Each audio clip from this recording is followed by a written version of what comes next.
Arak'izay no lazaina, indray andro vao maraina, indro foana ny fasana, fizefanitsangana, ka fiainana vaovao ho ahisy ho anao.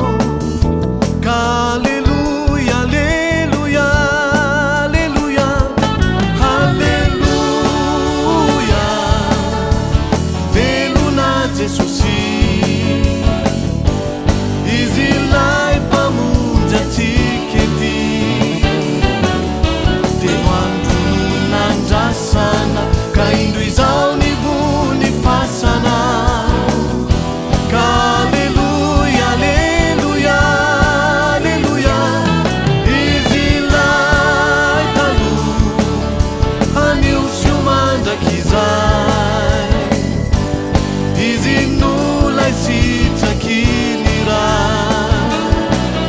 Efa rava ireo ozona, ka tena afaky isika. Ka aleluia, aleluia.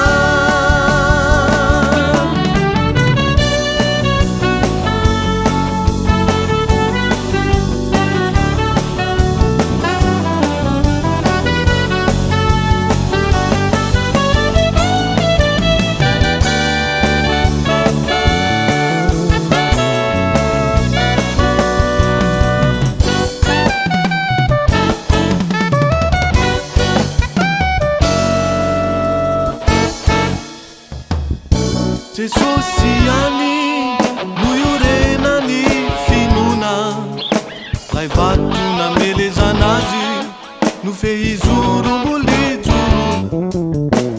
Resy ny fasana, fahafatesana tsy natana.